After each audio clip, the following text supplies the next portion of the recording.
Assalamualaikum warahmatullahi wabarakatuh. Kembali lagi bersama saya Mata Habibi Salam dalam Ku Bisa, Aku Bisa, Kamu Bisa. Halo rekan-rekan sekalian, apa kabar? Mudah-mudahan rekan-rekan sekalian dalam keadaan sehat walafiat tanpa kurang satu apapun. Amin amin ya robbal alamin. Rekan-rekan sekalian, di pagi hari ini ya, Ku Bisa bekerja sama untuk kesekian kalinya bersama rekan-rekan kami. Yang pertama adalah ICCN atau Indonesia Career Center Network. Lalu kami juga bekerja sama dengan Google Indonesia, dan tidak ketinggalan kami juga bekerja sama dengan Kementerian Pendidikan dan Kebudayaan Republik Indonesia. Dan kali ini kami bekerja sama khususnya untuk dua tuan rumah ya, luar biasa sekali, dua tuan rumah rekan-rekan sekalian. Yang pertama adalah Ikatan Alumni ya, Ikatan Alumni Universitas Negeri Malang atau PPIKUM, Ikatan Keluarga Besar Alumni Universitas Negeri Malang Jawa Timur, dan juga Pimnas ya teman-teman ya. Jadi luar biasa sekali, terima kasih banyak atas kerjasamanya. Dan untuk itu rekan-rekan sekalian, kami semuanya di sini dengan bangga mempersembahkan inilah dia Ku Bisa Goes to Campus episode ke-414 atau 414. Waduh, seperti apa keseruannya? Tahan dulu sejenak teman-teman, karena apa? Tentu saja kami punya tema ya. Temanya adalah How to Maximize Your Potential at Work. Rekan-rekan sekalian, seperti biasa selama kurang lebih 90 menit ke depan kami berharap teman-teman semuanya tidak malu nanti untuk bertanya, karena nanti akan ada sesi Q&A atau sesi tanya jawab pada 30 menit terakhir nanti, di mana kami juga akan menyediakan 2 buah voucher belajar gratis dari divisi webinar Ku Bisa. Caranya kayak gimana Mas Abi? Caranya sangatlah mudah teman-teman, hanya cukup memberikan pertanyaan unik ataupun pertanyaan menarik bukan di kolom chat, melainkan di kolom Q&A. Jadi pastikan untuk membawa semua rasa kepo dan penasaran teman-teman semuanya untuk bisa bertanya kepada narasumber kami nanti. Dan tentu saja narasumber kami pula yang nanti akan menentukan siapa yang akan keluar sebagai pemenang alias yang mempunyai pertanyaan terbaik, tapi nanti di akhir acara. Jadi saya berharap teman-teman semuanya tidak malu nanti untuk meluangkan waktu bertanya ya. Dan tentu saja rekan-rekan sekalian, saya bersama Ku Bisa telah mempersiapkan hadiah pamungkas yaitu e-sertifikat. Insya Allah link e-sertifikatnya akan kami berikan tepat sebelum acara ini berakhir. Jadi please stay tune terus sampai acara ini selesai. Baiklah rekan-rekan sekalian, di pagi hari ini saya sudah tidak sendiri, saya sudah ditemani oleh tamu-tamu saya yang luar biasa. Yang pertama, beliau merupakan salah satu alumni terbaik yang dipunyai oleh Universitas Negeri Malang Jawa Timur. Beliau merupakan seorang wisudawan UM periode 1-2-3. Bagus banget ya, periode 1-2-3 ya. Dan salah satu yang terbaik pada kategori non-akademik. Siapakah beliau? Langsung saja kita sapa dan sambut bersama. Inilah dia. Halo, assalamualaikum dan selamat pagi Mas Riko Rahmat Adriansyah. Halo Mas Riko, selamat pagi. Halo, selamat pagi Mas Habibi. Bagaimana kabarnya Mas Habibi? Sehat? Selamat pagi juga. Alhamdulillah saya sehat. Terima kasih banyak udah nanyain nih. Jarang-jarang ada yang nanyain saya kabarnya. Makasih. Mas Riko sendiri, kabarnya sehat Mas? Saya sangat berbahagia dan juga excited tentunya, dan alhamdulillah sehat juga saat ini. Mantap, alhamdulillah. Jadi nggak sabar nih pengen ngobrol sama Mas Riko ya. Tapi teman-teman jangan kemana, benar. Tapi jangan kemana-mana teman-teman ya, karena sebelum saya akan ngobrol-ngobrol sama Mas Riko, tentu saja kita juga punya guest star pada pagi hari ini ya. Beliau juga nanti akan menemani Mas Riko seperti di poster ya. Di poster ada gambarnya dia juga, dan beliau saat ini merupakan seorang co-founder dari Kalimantan Barat atau Kalbar Connects ya, Connects, dan juga beliau merupakan seorang public relation pada Cerita Iklim Indonesia. Siapakah beliau? Langsung saja kita sapa dan sambut bersama. Inilah dia. Halo, assalamualaikum dan selamat pagi Mas Pandu Lanang Turonggo Jati. Halo Mas Pandu, selamat pagi. Oke, halo Mas Habibi, selamat pagi. Selamat pagi Mas Riko. Selamat pagi. Semuanya dalam keadaan sehat ya, semuanya Mas. Amin, amin ya robbal alamin. Amin. Terima kasih banyak Mas Pandu dan juga Mas Riko sudah hadir ke Ku Bisa Goes to Campus episode ke-414 di sela-sela kesibukan ya. Pasti kalau co-founder biasanya kerja di hari Sabtu, dan juga Mas Riko nih saya dengar banyak banget kegiatannya. Jadi terima kasih banyak sudah mau menyempatkan hadir ke Kubisa nih. Semoga bisa mencerahkan dan memberikan influence positif kepada teman-teman, baik yang menonton secara live untuk teman-teman mahasiswa-mahasiswi dan juga alumni tuan rumah, ataupun nanti di siaran tunda ya untuk teman-teman dari Sabang sampai dengan Merauke. Terima kasih banyak untuk itu rekan-rekan sekalian. Sebelum saya akan mempersembahkan untuk Anda Mas Riko dan juga Mas Pandu, kita akan dengarkan terlebih dahulu ya, yaitu opening speech yang akan disampaikan oleh Sekjen atau Sekretaris Jenderal dari PPIKUM ya. Inilah dia. Selama kurang lebih 5 menit ke depan saya persembahkan untuk Anda Ibu Dr. Randa Fatmawati. Assalamualaikum warahmatullahi wabarakatuh. Selamat pagi, salam sejahtera bagi kita semua. Sebelumnya saya mohon maaf yang sebesar-besarnya karena tidak dapat menghadiri webinar pada pagi hari ini, karena pada waktu yang bersamaan saya mewakili pengurus pusat IKUM menghadiri wisuda UM yang ke-124. Yang saya hormati para narasumber webinar, Saudara Riko Rahmat Adriansah SPD, alumni Fakultas Ilmu Pendidikan Universitas Negeri Malang, wisudawan terbaik non-akademik periode ke-123. Narasumber berikutnya Saudara Pandu Lanang Turonggojati, co-founder at Kalbar Connects and Public Relation at Cerita Iklim. Yang saya hormati Mas Habibi, host sekaligus moderator terbaik Kubisa yang piawai menemani dan memandu kita di setiap webinar Kubisa bekerja sama dengan IKUM. Yang juga saya hormati segenap tim dari Kubisa serta seluruh peserta webinar yang berbahagia. Peserta webinar yang saya hormati, potensi diri adalah kemampuan dasar yang dimiliki oleh seseorang yang masih terpendam dan mempunyai kemungkinan untuk dikembangkan jika didukung dengan latihan dan sarana yang memadai. Memiliki karir yang sejalan dengan potensi diri tentu menjadi harapan bagi sebagian besar orang. Kita semua meyakini bahwa setiap individu memiliki kelebihan dan kekurangan masing-masing, tak terkecuali bagi individu yang sedang meniti karir. Dengan segala kekurangannya, tetapi memiliki potensi diri yang dapat dikembangkan menjadi sebuah kelebihan. Namun demikian, ketidakmampuan mengelola potensi diri dalam berkarir akan berdampak pada beragam permasalahan pekerjaan. Hal tersebut akan berdampak yang tidak baik bagi pengembangan karir seseorang. Oleh karenanya, sejauh mana pegawai mengenali potensi diri dan setiap mengembangkan dan siap mengembangkan potensinya akan menjadi sangat penting.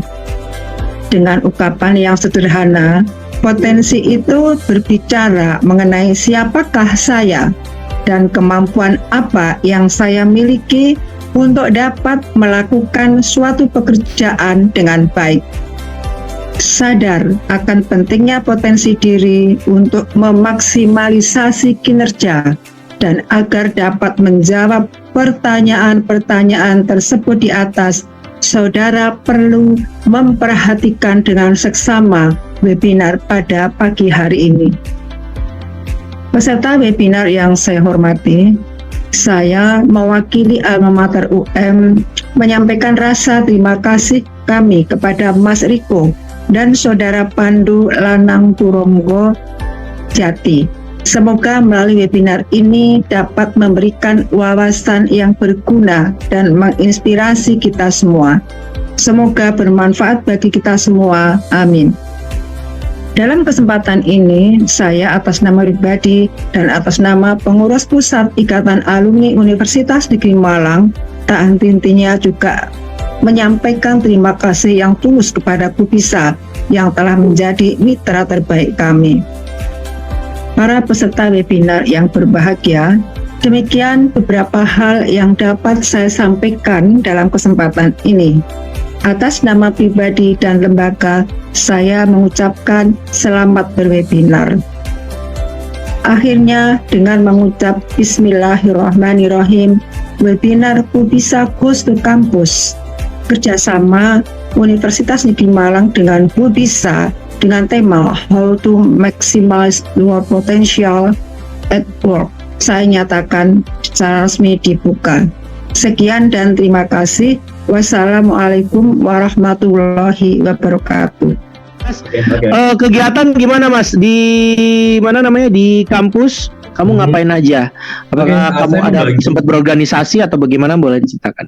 Oke, saya baginya menjadi 4 klaster ya Mas, ya 4 tahun. Tahun pertama, kedua, ketiga, keempat. Jadi saya juga ikut organisasi seperti Ikatan Pecinta Retorika Indonesia karena saya hobi berretorika. Kemudian saya juga tergabung di Ikatan Mahasiswa Berprestasi. Di eksternal kampus pun saya juga join Youth Courage Indonesia, serta saya menginisiasi organisasi yang disebut dengan relawan PKM yang fokus pada pendidikan dan juga ekonomi. Jadi ada beberapa organisasi yang saya ikuti Mas Habibie. Oke, menarik banget ya. Dan lu sempat nyambi-nyambi kerja nggak? Benar. Sejak 2020 kemarin, saya aktif mencoba peruntungan sebagai seorang pewara atau lebih dikenal sebagai seorang MC begitu Mas Andi. MC di beberapa acara off air atau on air radio atau TV? Tidak, acara event mahasiswa ataupun juga event-event yang ada di Kota Malang seperti itu. Oh, di Kota Malang juga seperti itu. Oke.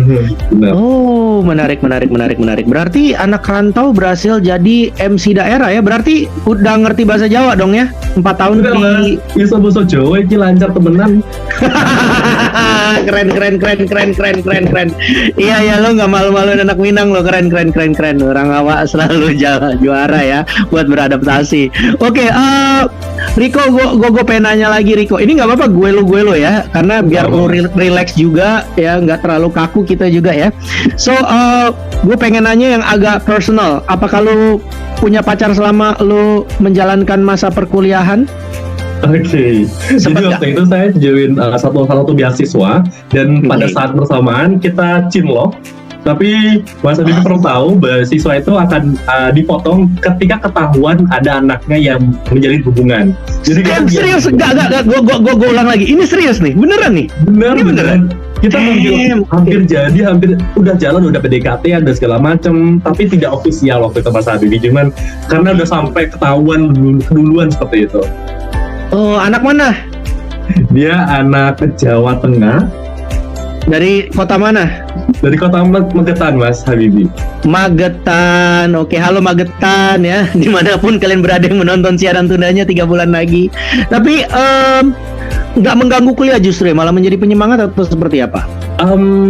Kadang saya luput sih Mas Habibie, bahwasanya ternyata saya ada tugas segala macam, ada tanggung jawab ABCD, dan saya malah mementingkan untuk bertemu ataupun juga jalan ataupun juga nonton. Jadi saya rasa itu tidak semestinya atau bukan prioritas utama Mas Habibie waktu masih kuliah. Tapi itu bukan pacar pertama lo juga kan bro?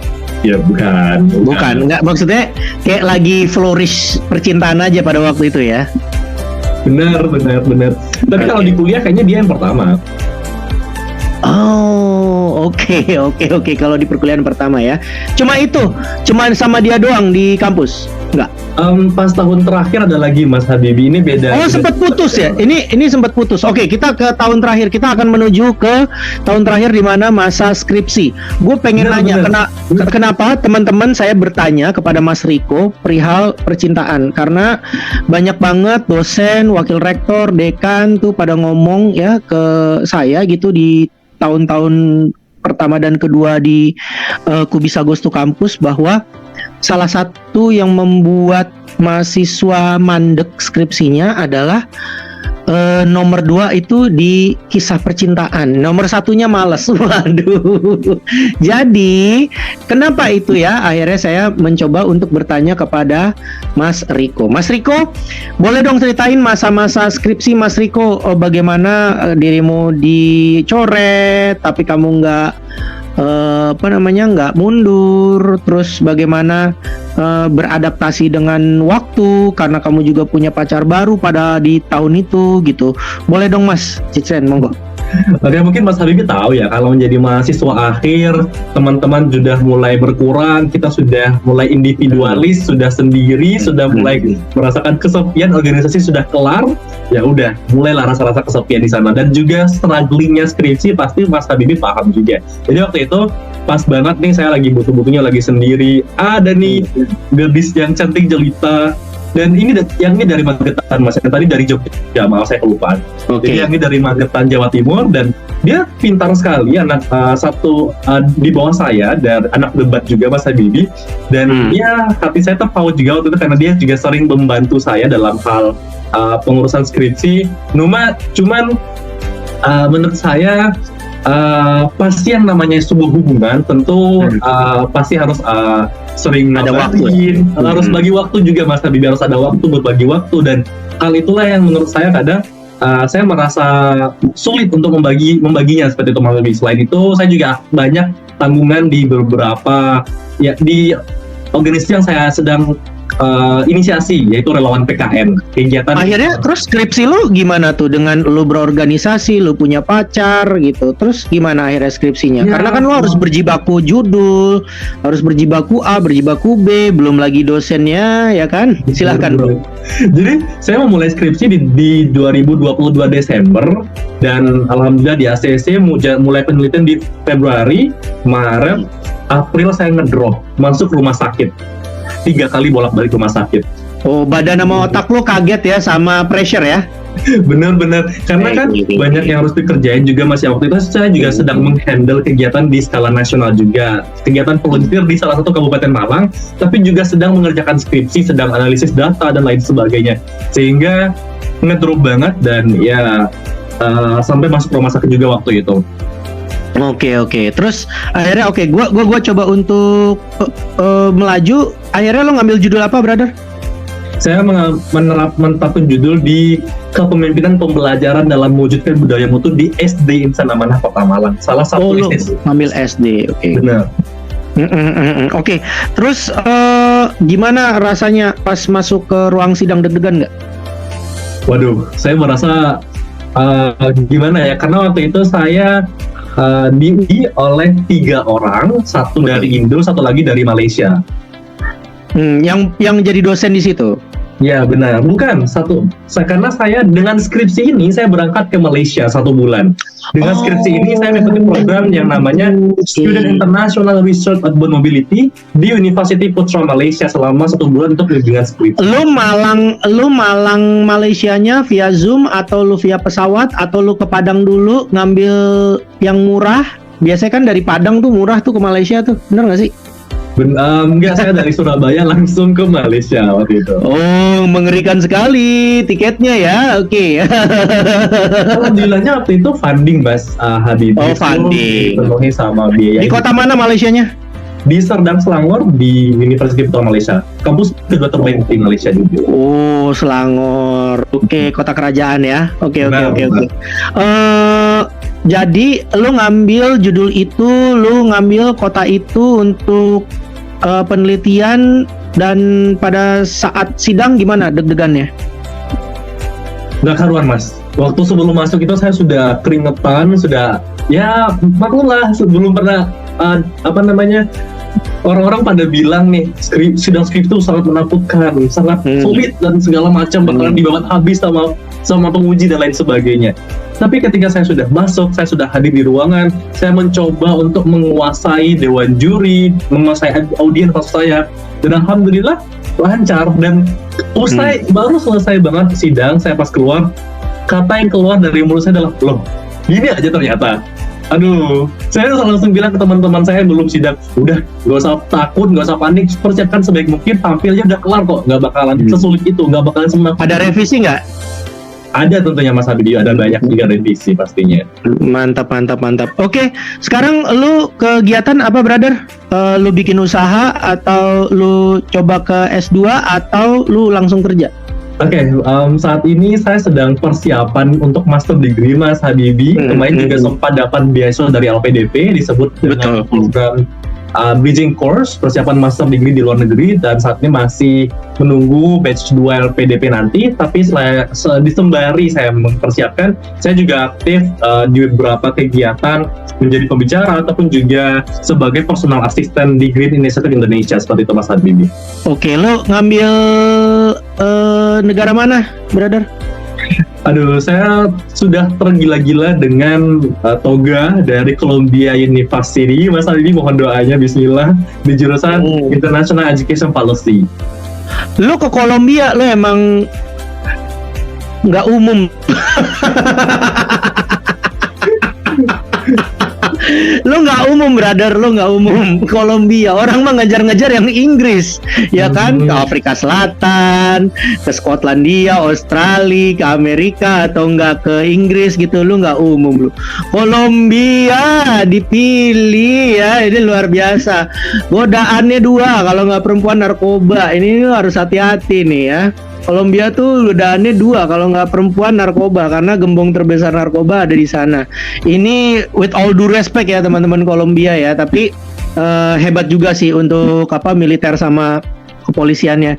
Cuma ya gue saranin lu berhati-hati, please, lebih fokus, jangan tergoda kanan kiri, karena yang lu hadapin adalah Mas Habibi. Saya juga merupakan ini Mas. Aman, insya Allah aman, karena saya juga merupakan duta anti narkoba Kota Malang. Jadi saya rasa saya sudah teredukasi dengan baik lah dari narkoba. Tapi kalau yang satu lagi tadi, kita lihat nanti ya. Enggak, maksud gue godaan lu bukan narkobanya, enggak. Kriminalitas narkobanya, itu lu harus hati-hati, karena itu salah satu yang terkejam di dunia. Ini menurut point of view gue dan juga apa yang riset gue. Lo kalau lo mau narkoba, lo mau kerja sama BNN, there's no problem. Gue udah percaya aja lo nggak bakalan kena ya. Tapi yang dari aspek lain narkobanya yang lo harus berhati-hati. Kenapa? Karena lo bisa menjadi aset bangsa. Tinggal jangan lupa, jangan selalu di atas, selalu membumi, brother. Selalu membumi, karena banyak banget teman-temanmu atau teman-teman gue yang lupa diri, tiba-tiba jadi sombong, akhirnya mengecilkan banyak orang. Dan gue rasa lu masih muda, mudah-mudahan lu masih ingat dengan keluarga dan selalu membumi, karena apa? Itu yang akan menjadikan dirimu selalu dekat sama orang-orang hebat, sama orang-orang terbaik, dan keluarga juga akan membuat lo akan menjadi lebih punya yang hati yang relief. Tapi gue rasa lo salah satu aset ya dari banyak manusia terbaik di Indonesia.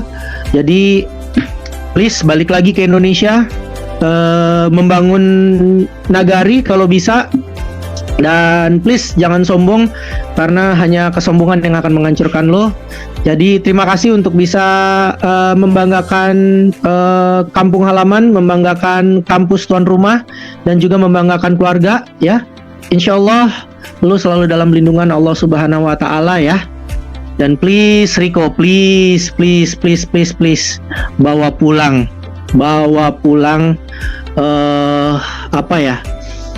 predikat terbaik. Bawa pulang predikat terbaik, karena banyak banget teman-teman gue yang dapat LPDP, gue selalu semangatin bawa pulang predikat terbaik, dan itu tidak terkecuali dengan lu bisa, lu mampu ya, lu bisa dan lu mampu ya. Ingat, godaannya perempuan, kriminalitas, dan sombong. Hadapi itu, kalahkan itu. Insya Allah lo akan selalu bersama Allah di jalan yang tepat. Amin amin amin robbal alamin. Rekan-rekan sekalian, dari dan untuk Anda, Riko Rahmat Adriansyah, terima kasih. Nextnya adalah gimana sih cara menetapkan tujuan yang realistis ya teman-teman ya. Kadang memang kita berpikir bahwa kelebihan, kekurangan itu kita terlalu ego gitu untuk fokus di sana gitu. Nah, sehingga kita harus dicampur nih dengan bumbu-bumbu dimana kita bisa berpikir secara realistis juga, secara hal apapun gitu ya. Dan di sini case-nya adalah kita gimana cara kita menetapkan tujuan secara realistis gitu ya. Nah, yang pertama adalah identifikasi teman-teman, dimana teman-teman bisa mengenali area pengembangan diri yang paling penting. Nah, aku rasa ketika teman-teman bekerja nanti ya secara profesional, atau mungkin teman-teman yang masih mahasiswa sekarang, lagi mungkin di Universitas Negeri Malang banyak banget ya organisasi, dan mungkin ya itu semua belum tentu cocok dengan kepribadian teman-teman. Nah, sehingga sebelum teman-teman masuk ke sana gitu ya, teman-teman harus mengidentifikasi dulu gimana sih organisasi itu dapat berperan penting untuk memberikan improvement pada diri kita gitu.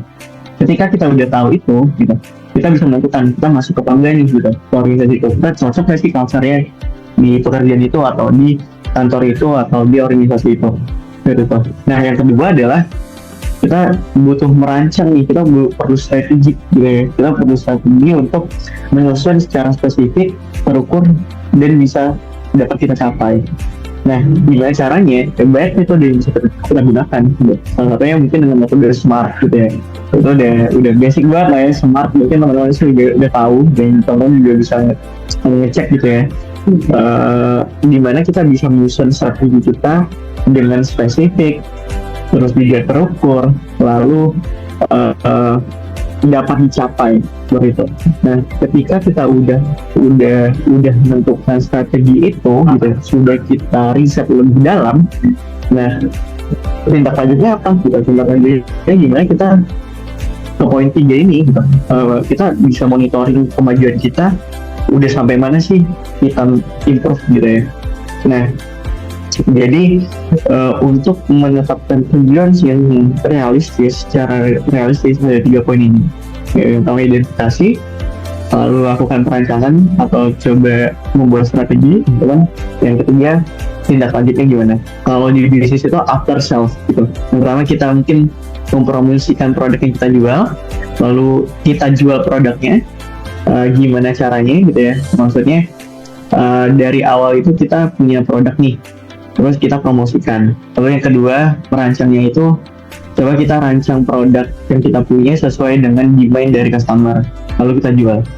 After itu, tindak lanjut dari penjualan itu gimana gitu. After salesnya gimana? Misalnya produk itu rusak atau ada problem di produk itu, ya gimana cara kita mengatasi. Nah, 3 hal itu yang perlu kita pahami tujuannya, sehingga apa yang kita mau capai itu bisa realistis. Seperti itu. Nah, lalu selanjutnya adalah untuk kita menentukan tujuan realistis, pastinya kita butuh mindset yang bisa tumbuh gitu ya, mindset yang bisa improve gitu ya. Gimana sih cara mengembangkan mindset yang tumbuh gitu? Yang pertama, yang paling penting ada adaptabilitas. Gimana semua orang di dunia ini perlu yang namanya skill adaptability gitu ya. Gimana orang-orang yang mudah beradaptasi, aku yakin itu orang-orang yang betul gampang masuk di mana-mana gitu, karena dia bisa menerima semua tantangan dan juga dia bisa berkembang dimanapun dia berada itu sesuai dengan apa yang dia punya seperti itu. Lalu yang selanjutnya adalah pembelajaran terus-menerus gitu. Jadi jangan sampai kita jadi orang yang nggak suka akan ilmu, nggak suka belajar dan lain-lain gitu. Dimana kita juga seharusnya senantiasa ya gitu ya, untuk terbuka dan memperluas pengetahuan yang kita punya sebelumnya untuk kita improve lebih lagi kayak gitu. Mas Pandu, saya pengen bertanya ke Mas Pandu nih. Mas, menurut Mas sendiri gimana sih caranya kita biar bisa tetap stay motivated dan nggak kehilangan semangat untuk mengejar potensi terbaik kita, terutama saat menghadapi tantangan? Waduh, ya silakan. Oke, thank you Mas Habibie. Mungkin kalau jawaban dari aku ini ya, kita harus tetap ingat gitu tujuan kita di awal sih gitu. Jadi kenapa kita memilih jalan itu, kenapa kita memilih kegiatan itu, atau kenapa kita tetap berada di posisi itu gitu. Ketika kita tahu tujuan kita apa gitu ya, kita pasti kayak melihat sudah sejauh apa juga kita berjalan sampai saat ini gitu.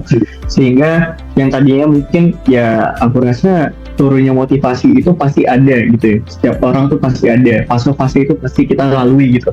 Tapi kita coba challenge diri kita gimana caranya kita bisa melewati fase itu. Bukan berarti ketika ada tantangan itu kita berhenti, tapi sebenarnya itu challenge aja sih. Gimana ketika kita punya tantangan itu kita bisa bertahan gitu. Dan ketika orang bisa bertahan untuk menjawab sebuah tantangan itu, ya aku rasa itu udah menjawab gimana cara kita bisa memaksimalkan potensi dan juga kita bisa terus improve sih gitu. Karena dengan adanya pressure dan juga dengan adanya challenge itu yang membuat kita bisa masuk import lebih cepat gitu. Ya kalau misalnya semut aja perjalanan kamu gitu ya ngerasa semuanya enak gitu, ya aku rasa importnya nggak secepat orang yang punya banyak masalah dan tantangan. Gitu. Pisan, terima kasih banyak. Dan rekan-rekan sekalian, untuk mengakhiri acara ini saya Ahmad Habib Salam mewakili seluruh kerabat kerja yang bertugas di sini. Ada Mbak Nadia, produser saya, lalu juga ada Mas Aziz, eksekutif produser saya, dan juga di sini ada Mas Aceh, master control saya langsung dari Bandung, Jawa Barat, di mana saat ini beliau sedang menyelesaikan program S2-nya. Mengucapkan terima kasih banyak. Saya Ahmad Habib Salam bersama Bu Fatma, bersama Mas Riko, dan bersama Mas Amendu. Mohon izin untuk pamit. Salam kompeten, salam sehat, semangat belajar, dan jangan lupa lebih baik jatuh cinta daripada jatuh tempo. Wassalamualaikum dan sampai jumpa, bye-bye.